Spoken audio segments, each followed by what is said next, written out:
আজকে আপনাদের নতুন তথ্য দিই। আপনার বাড়ির পাশে কোনো পাকিস্তানি পাক গুপ্তচর নেই তো? ঠিক শুনছেন, শুধু বাংলাদেশ থেকে যারা আসছে তারা শুধুমাত্র এখানে থাকবে, খাবে, পড়বে তার জন্য নয়। এর নেপথ্যে রয়েছে বিশাল বড় একটা ষড়যন্ত্র, বিশাল বড়। এই পেহেলগাম ঘটনার পর, কাশ্মীরের ঘটনার পরে যত তদন্ত এগোচ্ছে তত মারাত্মক সমস্ত অভিযোগ সামনে আসছে। আপনি বলবেন যে ম্যাডাম অভিযোগ সামনে এসছে, সেখানে তো অনেক যাদের নাম সামনে আসছে তারা তো সমস্ত হিন্দু মেয়েদের নাম, হিন্দু মেয়ে, কেউ হিন্দু ছেলে, তারা তো পাকিস্তানের হয়ে চরবৃত্তি করছে কি? ঠিক এইটাই আজকে খোলসা করব। এদেরকে এত সহজে না চিনতে পারবেন না কোনো চেনার উপায় আছে।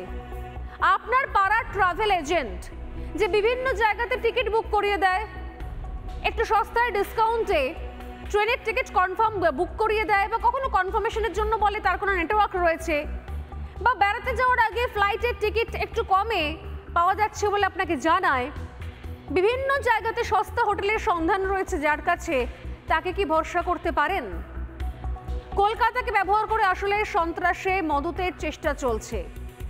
এই কলকাতা থেকে এই কলকাতা থেকে টাকা পাঠানো হচ্ছে এবং একাধিক তথ্য পেয়েছে এনআইএ, এবং এই টাকাটা যাচ্ছে হাওয়ালার মাধ্যমে।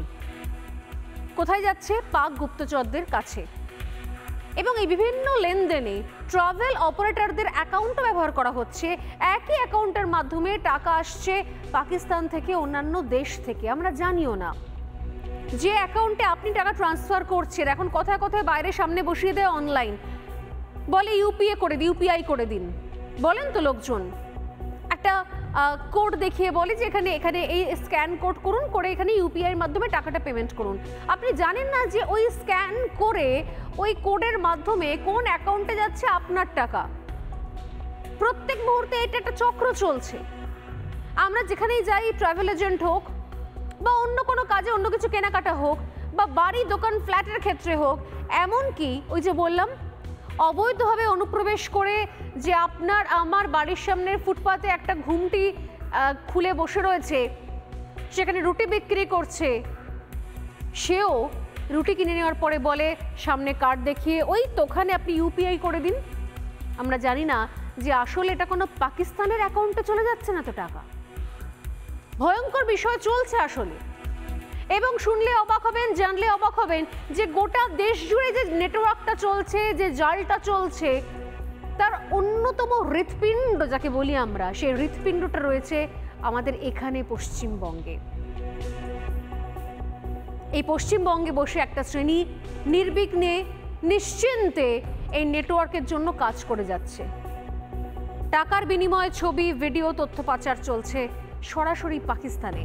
পেহেলগাঁও কাণ্ডে তদন্তে নেমে কলকাতায় বড় খোঁজ এনআইএ তল্লাশিতে বিস্ফোরক যে সমস্ত তথ্য মিলল, আজকে সেগুলো এক এক করে তুলে ধরবো। জানুন, দেখুন, আর বলবো সাবধান হন। শহরে প্রচুর সন্দেহজনক লেনদেন চলছে, প্রচুর। আপনি ভাবছেন না যে নানা ধরনের কন্টেন্ট দেখার জন্য লাইক করুন, শেয়ার করুন আমাদের ফেসবুক পেজ, সাবস্ক্রাইব করুন আমাদের ইউটিউব চ্যানেল।